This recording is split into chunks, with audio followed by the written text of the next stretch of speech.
พระคริสตธรรมคัมภีร์ภาคประสัญญาใหม่พระธรรม2 โกรินโธบทที่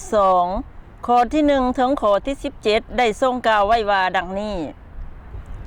เฮาได้ตั้งใจดังนี้ว่าจะบ่มาหาพวกเจ้าอีกเมื่อมีความทุกข์โศกอยู่เพราะถ้าเฮาเฮ็ดให้พวกเจ้าเป็นทุกข์โศกแม่นไผจะเฮ็ดให้เฮามีความยินดีก็คือผู้ที่เฮาเฮ็ดให้มีความทุกโศกนั่นแหละและเฮาได้เขียนขอความนั่นเพื่อว่าเมื่อเฮามาเฮาจะบ่ได้ความทุกโศกจากคนเหล่านั้นที่ควรจะเฮ็ดให้เฮามีความสมชื่นยินดีเฮาไว้ใจในพวกเจ้าว่าความยินดีของเฮาก็เป็นความยินดีของเจ้าทั้งปวงด้วยเนื่องด้วยความทุกข์ลำบากและความทุกข์ห้อนใจหลายเฮาจึงได้เขียนมายังเจ้าทั้งหลายนั้นด้วยน้ำตาไหลบ่ใช่เพื่อจะให้พวกเจ้าเป็นทุกข์โศก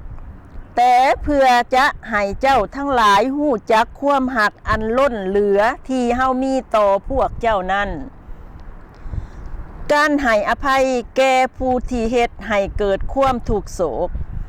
ถ้าผู้ใดเป็นต้นเหตุเฮ็ดให้เกิดความทุกข์โศกผู้นั้นก็บ่ได้เฮ็ดให้เฮาเป็นทุกข์โศกแต่ผู้เดียว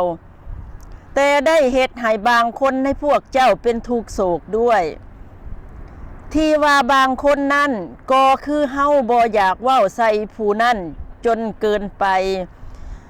ที่คนส่วนหลายได้ลงโทษใส่คนอย่างนั้นก็พอสมควรแล้วฉะนั้นเจ้าทั้งหลายควรจะยกโทษให้ผู้นั้นและให้เพิ่นได้รับความบรรเทาทุกข์ก็ดีกว่าย่านว่าคนนั้นจะจมลงในความทุกข์โศกอันเหลือล้นดังนั้นเฮาวอนขอพวกเจ้าให้แสดงความหักอย่างคักแน่ต่อคนนั้นด้วยนี่คือเหตุที่เฮาได้เขียนถึงเจ้าทั้งหลายเพื่อหวังจะลองเบิ่งพวกเจ้าว่าพวกเจ้าจะยอมเสือฟังทุกสิ่งทุกประการหรือบ่ถ้าพวกเจ้าจะยกโทษให้ผู้ใด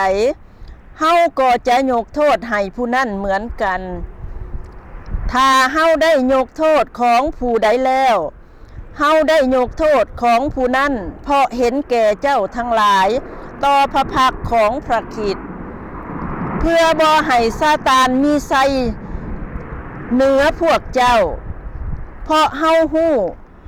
แผนการของมันแล้วความกระวนกระวายของเปาโลที่เมืองโทอาดเมื่อเฮาไปถึงเมืองโทอาดเพื่อประกาศข่าวประเสริฐเรื่องพระคริสต์นั้นองค์พระผู้เป็นเจ้าได้ไขสองทางให้แก่เฮาถึงปานนั้นเฮาก็บ่มีความสบายใจเพราะบ่ได้พบตีโตน้องของเฮาที่นั่น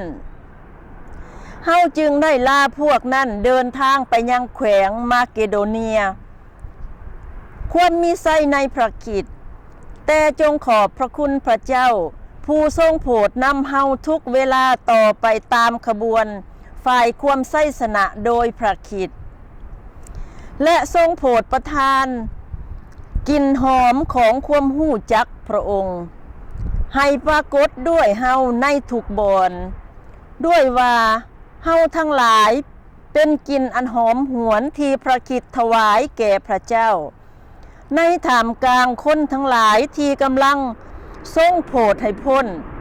และในท่ามกลางคนทั้งหลายที่กำลังจิบหายด้วย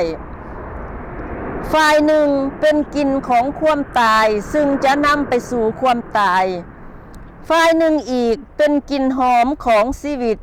ซึ่งนำไปสู่ชีวิตไผหนอจะพอสมกับสิ่งทั้งหลายนี้ด้วยว่าเฮาบ่เหมือนหลายคนที่เอาพระธรรมของพระเจ้า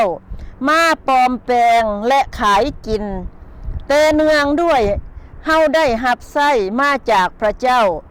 เฮาจึงกล่าวด้วยความสัตย์ซื่อต่อพระพักของพระเจ้าเหมือนอย่างผู้รับไส้ของพระคริสต์